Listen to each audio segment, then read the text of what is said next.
What's up, everybody, and welcome to the Mamaverse Podcast, where we bring experts in physical, emotional, mental, and spiritual wellness to talk about how moms can improve their overall health in their daily life.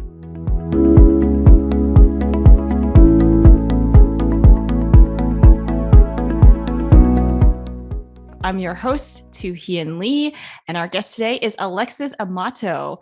Alexis is a manifestation and master mindset coach focusing on women business owners or women who want to up-level their life and success. She wants to empower women to step out of the box and reach for goals that may seem challenging by shifting their BS limiting beliefs. Hi, Alexis. Hi. And BS means bullshit, just in case anyone didn't know that. I love this. I'm so excited for this conversation because I'm just a big believer in manifestation, but I'm so excited. Alexis, do you want to tell us more about your background and what inspired you to get into, becoming a manifestation coach? Yeah, I would love to. And first off, thank you so much for having me on the Mamaverse. I am not a mama myself, hopefully maybe one day, but I have so much love for all of you, and all of my friends are mamas, and I'm an auntie, and I'm hoping to be a godmother soon, and all of the good stuff. So I'm really, really excited to be here. And my journey is really a long, extended one. So I'll try to keep it to the short version.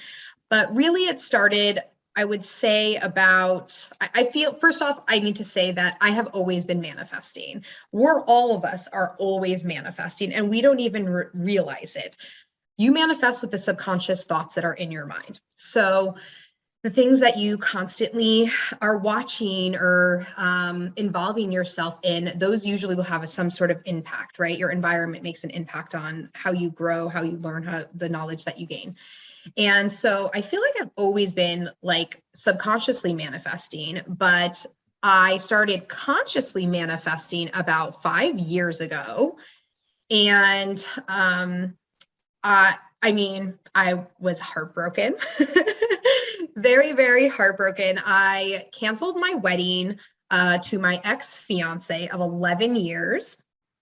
So we were set to get married. I broke up with him, and then I actually started dating somebody else, and he really broke my heart. A lot of people are like, they think that, because you were in such a long relationship that would be the one. But honestly, and I've done some studies on this, that having a heartbreak from somebody in a relationship that you weren't in with long enough actually sometimes has more of a mental impact on your life, because you're kind of still in the honeymoon phase. Whereas usually if it's been like years, 7 years, 8 years, 9 years, whatever, and then you break up, usually it's a long time coming at that point. Like it was years before you decided to make that decision, which in my case was also the same case. So I was heartbroken from this person I had like a 4-month relationship with. And I really, really wanted to move to the East Coast, where I was originally from, because I was living in California at this time. So I lived in Southern California for 20 years. And I just started picturing myself getting the new job. And I started reading things on manifestation. Of course, one of my first things was I had The Secret, which is the book, The Secret. I highly suggest that for any of you mamas out there who want to kind of dip in and get started. It's a super easy read, and it comes from all of the famous scholars that really believe in the law of attraction and manifestation. And so I began consciously manifesting what I wanted to be my new reality, a new job, moving to the East Coast. And what I was manifesting was working for, at this time, before the pandemic, and before I was a coach, I was a hotel sales manager. So I would bring in groups, so like conferences and meetings and all of that, to the hotels that I was working for. So at this time, I was working for a waterfront resort in Huntington Beach. I've always worked for waterfront resorts. I've had the privilege of doing that. And so I wanted to manifest a job that would be on the East Coast and maybe working from home. What I got was so much more than that. So I did get a new job. My new job ended up being in Bermuda. It was for the Fairmont Hamilton Princess. It's called the Pink Hotel in Bermuda. It's absolutely gorgeous. If any of you mamas have been there for a baby moon or a honeymoon, it's gorgeous. I highly suggest it, even for family trips. And I ended up getting it, and I got to work from home, and I got to go on island every 6 weeks. And that's when I knew from consciously manifesting that this was something that I needed to do. Simultaneously, before I moved there, I am also a blogger. My handle is Full of Sips on Facebook and Instagram. And so I was like a travel blogger and collaborations. And so I really started using the law of attraction to attract collaborations, to attract new clients, making money from my Instagram, et cetera, et cetera. So fast forward, like this is my life, right? Until the pandemic. Pandemic comes, all travel like ceased to exist. So I lose my job, my 6-figure career that allowed me to travel the world, because I didn't just go to Bermuda. I also went all over. I would be traveling to Canada and to all over kind of like the national area, going to visit clients. So I was very upset, but I allowed myself like one day to be sad. And the very next day, I decided I was going to make my blog into a full-time business. And that's what I started doing. And then I decided that women had always kept coming up to me, like asking me how I made money from Instagram and all of that. So then I got into the coaching scene. And so I started as like a manifestation and influencer coach. And I've kind of worked into manifestation and mindset coach, although I do have my Badass Blogger Academy. It's my signature course. Actually, I'm launching it next month, so I'm super excited about that. But so that's kind of like how I started manifesting, and all of that. This is so fascinating. I love it. So let's take a step back for maybe the listeners who may not be too familiar with manifesting. And then you mentioned the law of attraction. Can you like just share some more like information and detail on what exactly that is? Of course. So manifestation is the act of making your dreams turn into reality. It's something that becomes a thought and that actualizes in your own life.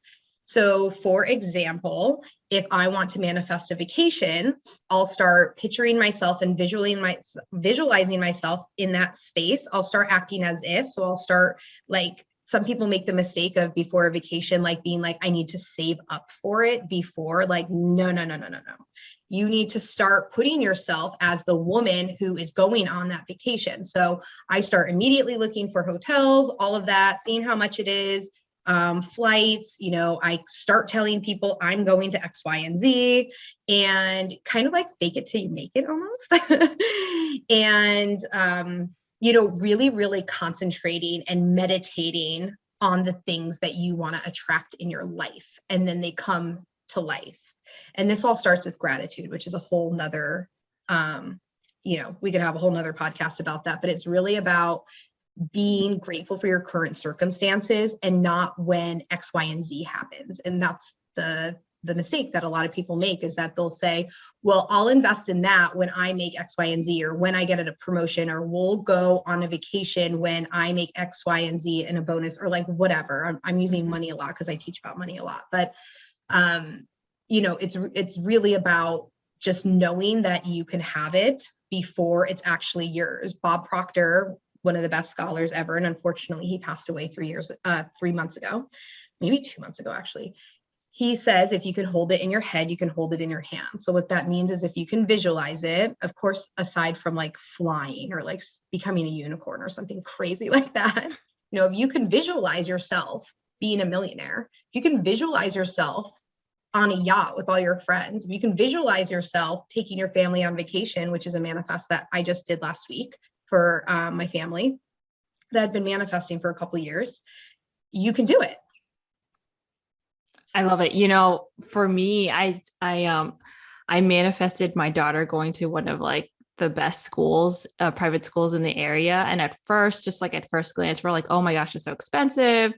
I don't know how we're going to do this. But then I don't know. Personally, I feel like I have like a manifestation, like gift for certain things. I don't really know. But the thing is, me too. I totally get it. But I don't like I don't know if I meant to do it, but it just happened. I don't know. So I'm like, even I'm still learning about it too. So it's just fascinating. I find it so fascinating. So Um, was it, I'm curious about this situation. So did you manifest getting her in, or did you manifest like getting a discount or something along the lines of it's that to kind get of her? like the whole situation. Like, should we, Wow. like, why bother applying if we don't know if one we can get into, if we can pay for it, all this stuff. But I just like had this very clear image of her and the school and what we would be like. And Yeah. then I don't know, then it just kind of fell into place and like, happened. So, and my husband like, did you manifest this? I'm like, I really think I did. I really think I did. Good. Um, Good, good. I know, as it's so fascinating. So when you're working with your clients, Mhm. what have you found to be like some of the biggest blockers in learning how to manifest and law of attraction? Oh, this is so good.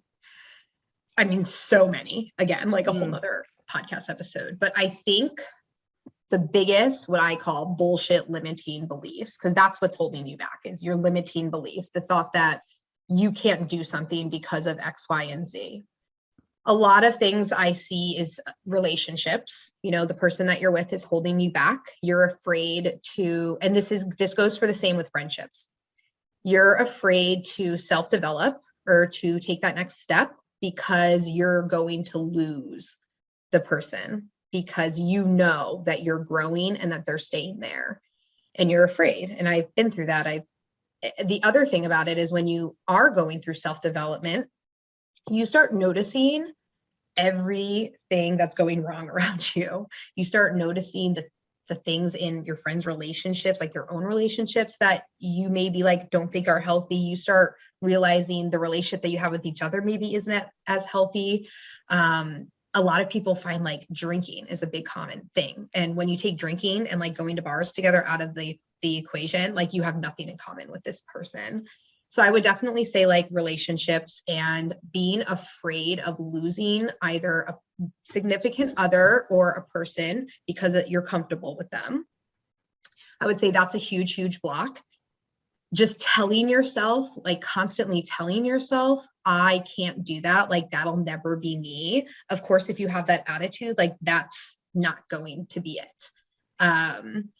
You have to have the attitude of, I am who I am. I am never going to, no one else is ever going to be able to replace me. And this goes along with another blockage, is comparing yourself and always thinking like, I'm not good enough as that person. Like I wouldn't be here if I was like constantly comparing myself to Manifestation Babe. You know what I mean? Yes, she's like somebody that I love and I idolize, but I'm never going to be her and she's never going to be me. And we teach in a completely different style. And who's to say that I can't have 300 followers and I can't be a multimillionaire? Because I see that for myself, regardless of if I have it now or not.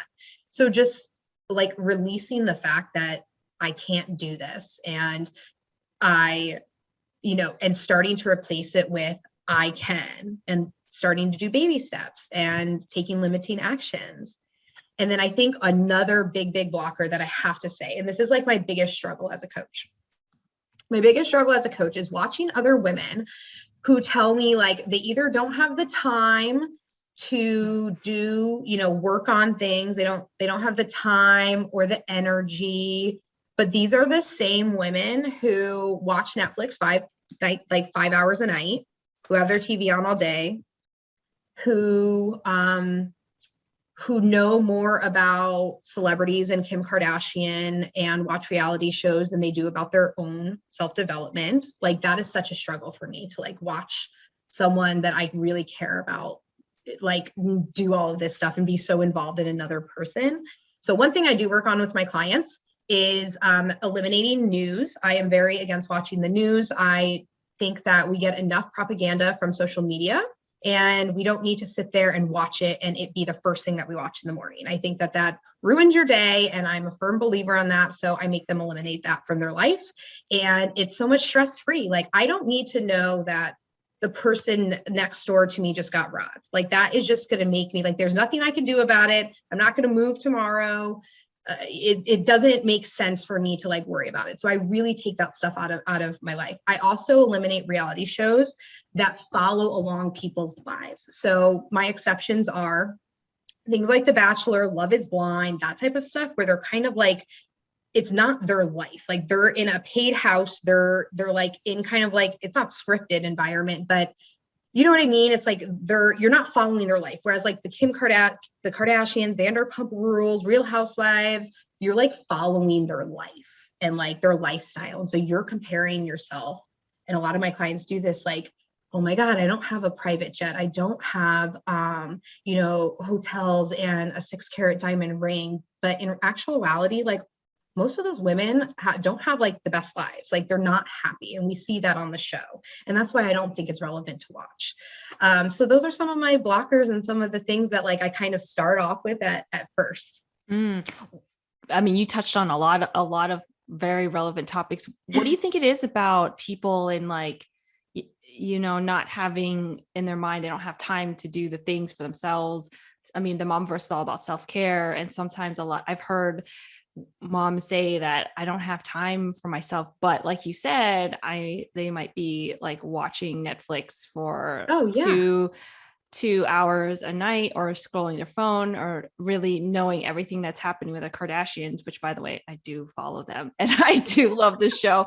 That is like my thing. Totally okay, because you probably are the type of person where you're okay with not comparing yourself. But if I'm dealing with somebody who is very insecure and they have no confidence, like that is something that should be eliminated, because that all of those things are leading up to them feeling that way. What is it that gets people trapped in that? Like, I'm going to sit and watch Netflix instead of trying to do something for myself. I think it's fear. I think that women I've seen my clients use their kids as an excuse. Like, I'm sure we've all done it, right? I've used the wall as an excuse, let's be honest. You know what I mean? But like, they can easily sit there and like do what they need to do with their kids, like watching TV, but they get a little bit more overwhelmed when it's something that they know is for them. And that if it's like a business or something, they're afraid that if they start, that they'll fail, which by the way, every business owner, every millionaire will tell you that they all failed at some point. I have built, this is like my 6th business. I'm 38 years old, to be completely transparent. A lot of people think I'm much younger, but I'm 38. And so I have had a lot of life experience and job experience, and I have failed many times before I became a 6-figure entrepreneur. And I kind of— Good for you. Thank you. Good for you. I agree with the whole failure thing. It's like, it's kind of part of it. It's like, you have to fail at some point to like understand how to get better and I've had be resilient launches. I've done not the best stuff to get to where I am. Like it's trial and error. But to answer your question, I really just think it's fear. I think that they're afraid to start. And like I teach in my master classes, like I'm here to scare you into it or out of it, because I'm not going to take anybody in my mastermind or as a one-on-one client or in any of my programs who I don't think is going to work, because if they're not going to put the effort in, that comes back onto me. Like I want to see results myself. Like I want my clients to have results, of course, for themselves, but I also want to see the results too, or else I don't feel like I'm doing my job. So I would just say fear, like they're afraid to start. And if that's what it is, it's because they don't want it enough right now or yet. So you touched on a bunch of points. I had to take notes while you were talking because I didn't want to interrupt you, but with the whole, putting the ideas and thoughts into your mind and then like really watching them come into life, like how do you make sure like the negative things that you might say to yourself you're accidentally manifesting something bad? Like what's the story about that? I have manifested something bad. So one of the reasons why I don't watch TV shows or reality shows like that is I used to binge Jersey Shore, and I love Jersey Shore. And when I came to Connecticut, I wanted a Jersey Shore like boyfriend and like the big juice head gorilla. And like, I ended up getting exactly that family. Like I had girlfriends and like 2 guy friends, like I mean, literally like screaming at each other on vacation, drunk, all like, that's what I got when I first moved here. And I was like, it was a bad manifest. I'm not friends with any of them anymore, but it was a bad manifest. But so my point is that's why I am so careful about not watching the news and the things, because I know that I'm sensitive. Like if I'm going to watch like a whole show about jail and stuff like that, like I'm going to worry and it's going to put bad thoughts in my head. So I try to eliminate as much as possible. But of course, like we're human. Like I am not going to sit here and say that like I don't ever tell myself that I look fat or that I failed because I only made a certain amount of this month and I didn't hit my goal. Like I get down on myself a lot, and it's okay to get down. It's okay to have a negative thought. What we want to work on is to not allow ourselves to go down the pity route where it continues and continues. We want to be able to acknowledge the thought, have awareness with it, and then brush it to the side, not brush it to the side because we don't like push things under the rug, but you're aware of the thought, you know that it's a thought, and then you move on from it. Abraham Hicks has like the best theory ever. And it's so easy, but you're on a train. And on the right-hand side is a dump yard as you're watching it. And on the left-hand side is an ocean. So which way would you choose to look?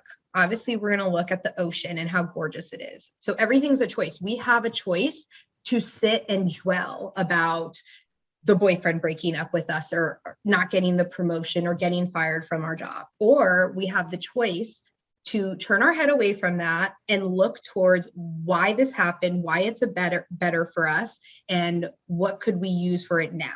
There's always good in something. There's always a reason for something. So powerful. And the other thing I want to touch upon is the time frame. Like you want to manifest, like, yeah, I would love to be like, a multi-millionaire by next month, but that might be a little bit much. So like how does one like put time and like what they want? How do you frame that? Yeah. I think studying and understanding manifestation, you really have to let go of the how and the when. You can't have like a time frame on it. Yes, I manifest having sold out launches. And so obviously I'm going to manifest that until the launch is over. And, but Walt, my significant other, I mean, I was manifesting him for exactly 8 months. I know the date because I remember when I started really consciously manifesting a partner and exactly what I wanted. So it took me 8 months to manifest Walt and meet him. And then my parents' vacation, it was their 25th anniversary. And about a year and a half ago, I really was like, okay, I really want to take my family on vacation. How can I make this work? I know it's going to be high price. And at the time, I wasn't where I was now. And so I started the process then, and then I was able to like pay for it, by now. So you can't really put like a time on it, especially something like love. You have to let that come organically. And I think you just have to be like open to the possibility. I remember manifesting like a $20,000 check, like very specifically. And I still haven't seen an actual $20,000 check, but I just know it's going to come. Like, I don't know when it's going to come, where it's going to come from, but like, I've already consciously manifested it for like a while. I know eventually it'll come into my life. So it's really so powerful. Yeah. I think this whole practice is so powerful, and it's just really it's like confirming that like your thoughts and what you focus on really do like drive the direction of your life. No, it definitely does. It, and you're, like I said, like this conversation, like your environment affects a lot, right? And I heard, is it Bob Proctor? Somebody says, so like, obviously you guys know fish are like, they can only grow as big as the tank. So a shark can grow to 9 inches in a tank and can grow to 9 feet in ocean. It's the same with our subconscious mind. All of the things that are like going into our head, we can choose to think, but usually we don't. It just goes straight into our subconscious. And I'm sorry, we can choose to think in our conscious, but usually things like TV and all of that type of stuff, it goes straight into our subconscious. So that's why it's like super careful. You have to be super careful about what you allow into your life. And again, everything is fine in moderation. anything is fine in moderation. It's when you're allowing it to like kind of like rule your life. That's all you do. You know, I mean, when I drive now, like I have replaced music with podcasts. Me too. I replace working out with watching Tony Robbins and Bob Proctor seminars when I'm on the treadmill, because that's what I like. And because I am a very determined person and I can't just sit there and like listen to mindless music when I know I could be learning. Do I love to listen? Like, hell yeah. Like I love to do all that stuff. I do. And I allow myself to do that when I want to. But for the most part, to me, I'm still wanting to like gain a lot of knowledge. Yeah.